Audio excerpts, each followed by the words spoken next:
नमस्कार, जय हिंद साथियों। नई सैन्य भर्ती योजना अग्निपथ पर देश में बवाल रुकने का नाम नहीं ले रहा है।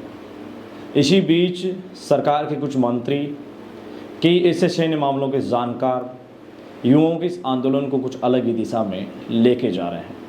आज एक ऐसा सच जो मैं आपके साथ साझा करने वाला हूं, तो हाथ जोड़ के रिक्वेस्ट है जो सोशल मीडिया के वो स्टूडेंट्स या वो लोग जो खुद को भक्त समझते हैं या सोशल मीडिया के कुछ चमचे समझते हैं, कृपया करके वो दूर रहें। मेरे शब्द आपको कड़वे लग रहे होंगे, लेकिन ये कड़वाहट हमारे जो भाई सेना भर्ती की तैयारी करते हैं उनके लिए जिस प्रकार की योजना आई है उसको लेके और ज़्यादा कड़वे नज़र आएंगे। देखिए, सोशल मीडिया पे, टीवी डिबेट्स में हर जगह आंदोलन करने वाले युवाओं को उपद्रवी कहा जा रहा है। आप किसको उपद्रवी बोल रहे हैं?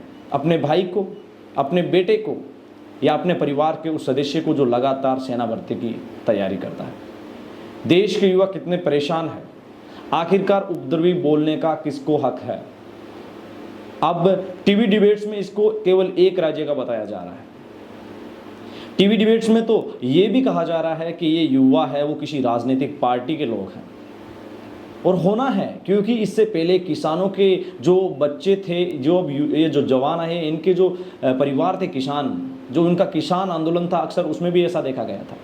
किसान आंदोलन में भी एलिगेशन लगे थे। अब बोल रहे हैं उपद्रवी। हर एक जिले से 25,000 युवा सेना भर्ती देखते हैं। उन परिवारों के चिराग पूरी तरीके से बुझ चुके हैं एक योजना के माध्यम से, और आप उनको उपद्रवी से नवाज रहे हैं। शर्म आनी चाहिए आपको। और यहाँ तक कि कई तो इन युवाओं को अलग दिशा से बहुत अलग दिशा में लेके जा रहे हैं। कुछ तो ये बोल रहे हैं कि ये तोड़ फोड़ कर रहे हैं, आंदोलन कर रहे हैं, ये तो केवल और केवल देश विरोधी लोग हैं, देशद्रोही लोग हैं, और ये भी कह रहे हैं कि ये माँ भारती की सेवा करने क्या जाएंगे, ये तो लायक नहीं है। तो मैं आपको कहना चाहता हूँ, ये तो लायक आदमी है। 1.5 लाख युवा सेना भर्ती परीक्षा एनरोलमेंट रिजल्ट का इंतजार कर रहे थे। ये तो लगे हुए थे नौकरी। एयरपोर्ट्स में तो 4,000 बच्चे ऐसे जो लगे हुए हैं, केवल उनको सिर्फ एक मैसेज का इंतजार था, एनरोलमेंट लिस्ट का इंतजार था। तो आप किसको बोल रहे हो लाइक? इन्होंने सब फेज पास कर लिए हैं।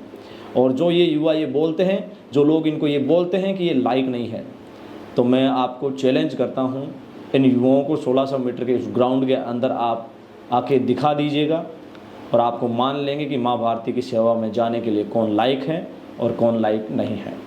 आप किसे बोल रहे हैं, मैं आपको बताता हूँ एक किस्सा।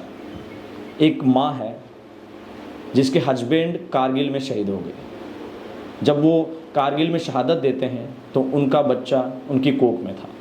वो 3 महीने का उनकी कोख में था। वो बच्चा आज सेना भर्ती की तैयारी कर रहा है, लेकिन उसकी उम्र निकल गई और उसका एग्ज़ाम भी कैंसिल हो गया। आप उन्हें उपद्रवी बोल रहे हैं। शर्म आनी चाहिए। देश में लगातार बुरी तरीके से इन युवाओं के साथ जो वाकया हुआ है, आखिरकार आक्रोश तो होना ही है। आक्रोश होने की वजह क्या है?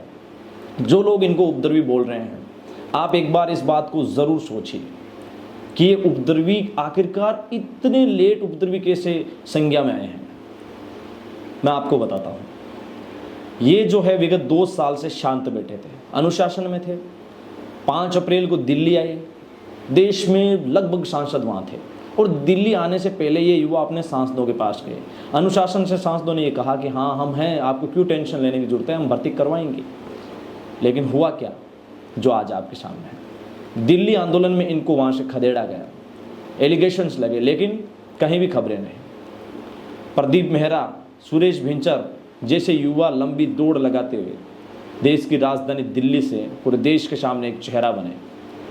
और आखिरकार हुआ क्या? उनकी मुहिम थी कि कहीं ना कहीं उनके माध्यम से देश के युवाओं का कुछ भला हो। 2.5 मिलियन ट्वीट्स, ये बहुत बड़ा ट्वीट ट्रेंड था। वर्ल्ड में भी उसका जो श्रृंखला है उसमें वो चला था। आप उस समय इनको किस संज्ञा से नवाज रहे थे? शायद आप उस समय गहरी नींद में थे, तब आपको देश के ये सैनिक, भावी फौजी कहीं दिख नहीं रहे थे। जो उपद्रवी इनको बोल रहे हैं, ये वही लोग हैं जो देश की सेना में जाने वाले हैं।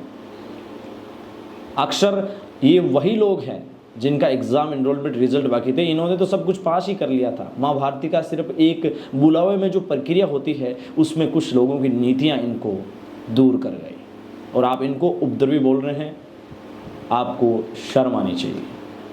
देश में लगातार जिस तरीके की स्थितियाँ बनी हुई है ये वाकई में बहुत ही ज़्यादा चिंताजनक है। हम भी इस बात का समर्थन नहीं करें कि आगजनी ऐसी चीज़ों का हम समर्थन नहीं करते, लेकिन उस दर्द का कम से कम कोई ना कोई तो ऐसा मरहम लगाने वाला नुमाइंदा हो जो उन युवाओं के दर्द को समझ सके। युवा इस बात को लेके अड़ चुके हैं, जब तक tour of duty, Agnipath scheme, Agniveer योजना वापस नहीं जाती तब तक वो किसी भी प्रकार का पीछे हटने की जो स्थिति है उसमें नहीं जाएंगे।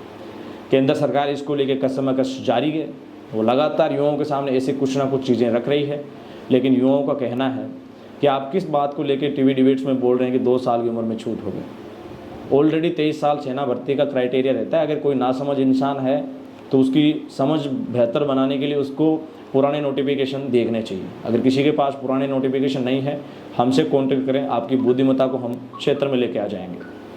साथ साथ आपसे कई सारे ऐसे साथियों से लगातार हमारा हम्बल रिक्वेस्ट है कि देश में जितने भी प्रोग्रामिनेशन चल रहे हैं लोकतांत्रिक तरीक़ों से करें, और जो आपको उपद्रवी बोल रहे हैं वो खुद घर से उपद्रवी हैं और उनकी ज़ुबान भी उपद्रवी है। आप उसके ऊपर ज़रा सा भी गौर ना करें, चाहे वो कितना ही बड़ा कुछ भी इंसान हो।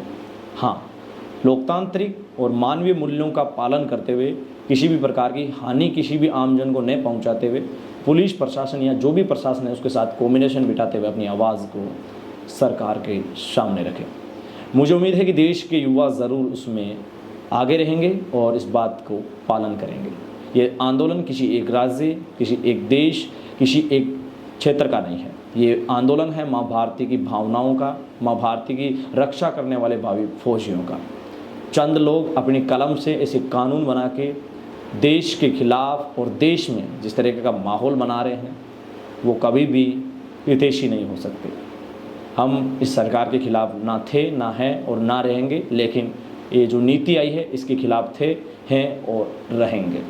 आप क्या राय रखते हैं हमें ज़रूर भेजिएगा, और जो लोग आपको उपद्रवी बोल रहे हैं उनके लिए आप एक शब्द हमें भी कमेंट सेक्शन में ज़रूर दीजिएगा। धन्यवाद, शुक्रिया, जय हिंद, जय भारत।